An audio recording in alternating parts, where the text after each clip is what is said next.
सुनाऊंगी एक और नई कहानी जिसका नाम है ईमानदारी का इनाम।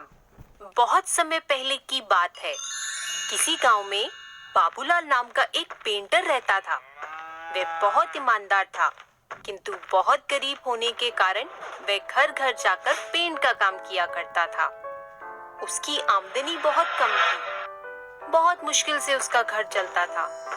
पूरा दिन मेहनत करने के बाद भी वह सिर्फ 2 वक्त की रोटी ही जुटा पाता था। वह हमेशा चाहता था कि उसे कोई बड़ा काम मिले जिससे उसकी आमदनी अच्छी हो, पर वो छोटे छोटे काम भी बड़ी लगन और ईमानदारी से करता था।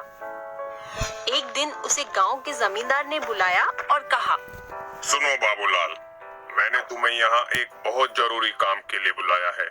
क्या तुम वो काम करोगे? जी हुजूर, जरूर करूँगा। बताइए क्या काम है? मैं चाहता हूँ कि तुम मेरी नाव पेंट करो और ये काम आज ही हो जाना चाहिए। जी हुजूर, ये काम मैं आज ही कर दूंगा।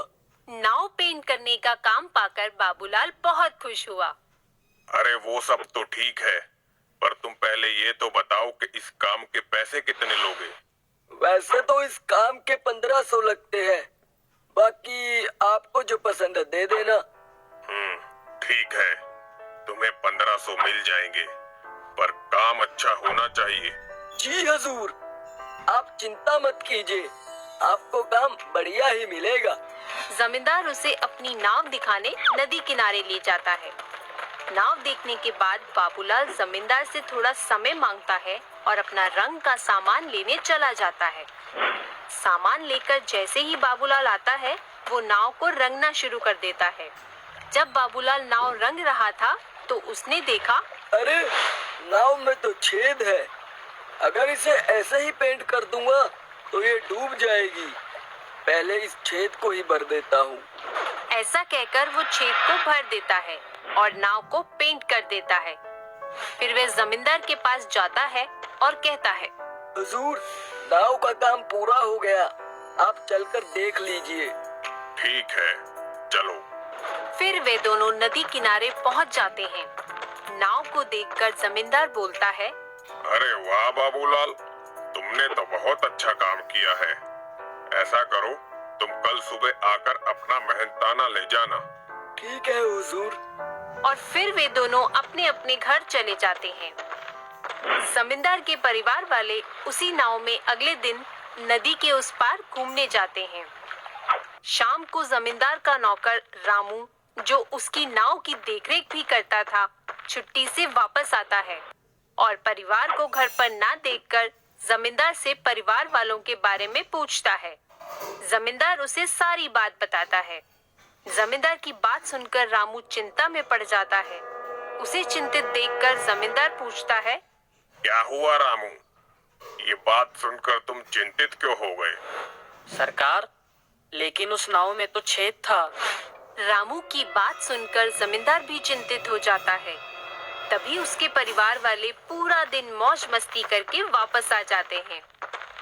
उन्हें सकुशल देखकर जमींदार चैन की सांस लेता है। फिर अगले दिन जमींदार बाबूलाल को बुलवाता है और कहता है, ये लो बाबूलाल, तुम्हारा मेहनताना। तुमने बहुत बढ़िया काम किया है। मैं बहुत खुश हूँ। बाबूलाल पैसे लेकर गिनता है तो हैरान हो जाता है, क्योंकि वो पैसे ज्यादा थे। वह जमींदार से कहता है, हुजूर, आपने मुझे गलती से ज्यादा पैसे दे दिए हैं।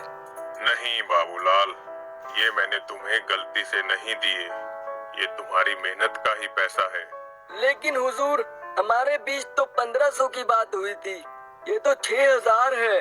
तो फिर ये मेरी मेहनत का कैसे हुआ? क्योंकि तुमने एक बहुत बड़ा काम किया है। कैसा काम हुजूर? तुमने इस नाव के छेद को भर दिया, जिसके बारे में मुझे पता भी नहीं था। अगर तुम चाहते तो उसे ऐसे भी छोड़ सकते थे या फिर उसके लिए अधिक पैसे भी मांग सकते थे, पर तुमने ऐसा बिल्कुल नहीं किया, जिसकी वजह से मेरे परिवार वाले सुरक्षित उस नाव की सवारी कर सके।